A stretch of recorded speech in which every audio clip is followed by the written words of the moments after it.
ازيكم احلى متابعين في الدنيا؟ يا رب دايما تكونوا بخير وفي هنا وسعاده، وكل سنه وانتم طيبين بمناسبه 6 اكتوبر. ودخلت كده عليكم بحله المحشي زي ما بيقولوا. هنعمل مع بعض المحشي وخلطه المحشي، وهنعمل بطاطس حلوه قوي، وهنعمل معاهم فراخ، وكمان هنعمل جنبهم الرز بقى والحاجات بتاعتهم ايه الحلوه. ويلا بينا نروح نبدا الفيديو بتاعنا، وكمان هعلمك ازاي تطلعي المحشي من غير ولا رزايه. اول حاجه كده حبه زيت، وعليهم كده معلقه من السمنه، حبه زيت كده محترمين حلوين يعني.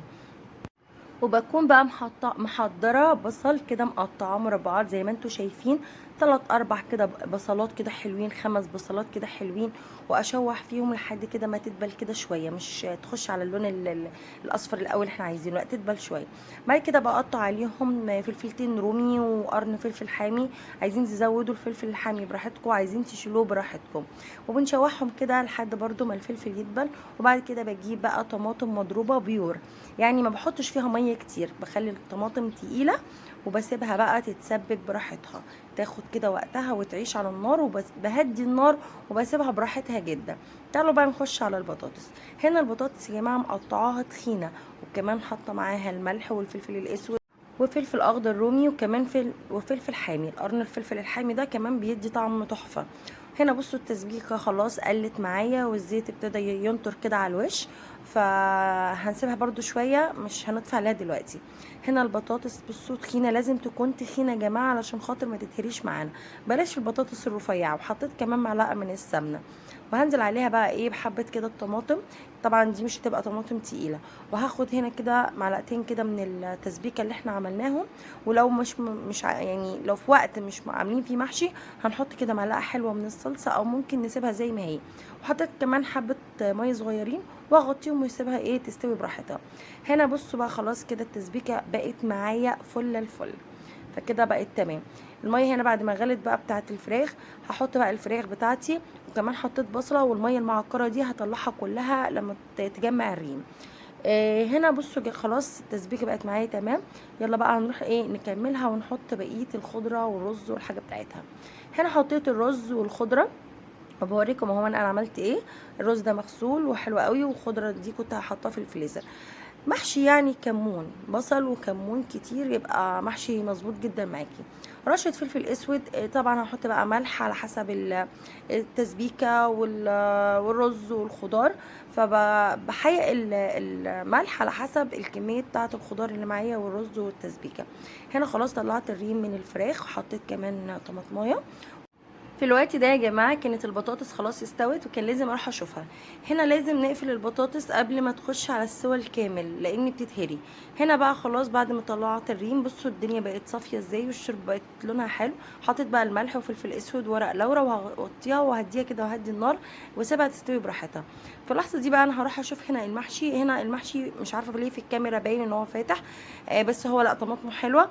لو انتوا بقى عايزين تزودوا الطماطم اكتر من كده، بتحطوا معلقتين كبار من الصلصه. هنا بصوا الخضار معايا طازه وحلو جميل. وهنا الحله حطيت فيها كرنب وبصل، ومعايا هنا ورق كرنب متقطع، وكمان معايا ورق عنب بس جبته بعد كده يعني، وانا بحشي جبناه. هنا الولاد صمموا معايا ان هم يحطوا ايديهم في المحشي. فهنا بصوا بلف المحشي، وبشيل كل الرز اللي حوالين المحشي عشان خاطر ما يتعجنش لما احط الشوربه، ويبقى محشي كده معجن بالرز. هنا طبعا جانا قاعده بتلف معايا، وحوده حبيبي سنتين صمم برضو يحط ايده معانا، فما حرمناش اي حد من اي حاجه، خليتهم يشتغلوا معايا كمان عشان يتعلموا. وجانا بالذات تانية اعدادي عشان خاطر تتعلم معايا، فسبتها تحشي وكنت بقول لها تعمل ايه. هنا بنطلع كده الرز اللي حوالين المحشي، وطبعا لو لقينا ورقه دايبه متقطعه بنجيب كده ورقه تانية زي ما انتم شايفين، وبلفها كده كويس، وبتبقى حلوه قوي معايا. ولازم ننضف المحشي كويس قوي يا جماعه من الرز. بصوا هنا مفيش رز خالص، والدنيا نظيفه. حطيت الطبقه بتاعه الكرنب، وطبقه من ورق العنب، وحطيت فوقيهم الكوسه والبتنجان عشان يتقل معايا ورق الكرنب وورق العنب وما يتفكش. بصوا هنا حطيت شوربه مش كتير، يا دوبك حبه شوربه صغيرين، مش بغرق الحله كده شوربه، لان الخضار لسه بينزل السوائل بتاعته.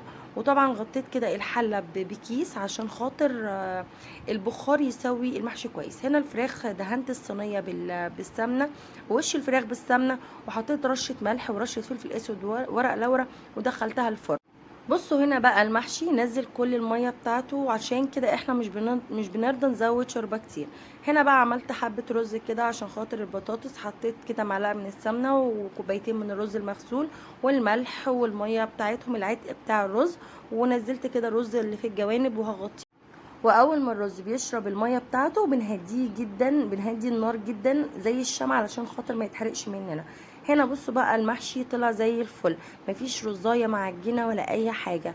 وكمان يا جماعه بعد ما غرفته نسيت احط لكم الفراخ، لان الولاد كانوا واقفين على دماغي وعايزين ان انا احط الاكل، وكنت مستعجله جدا وانا بصور، فنسيت احط لكم الفراخ. وبكده يكون خلص الفيديو بتاعنا، وانتظروني فيديو جديد.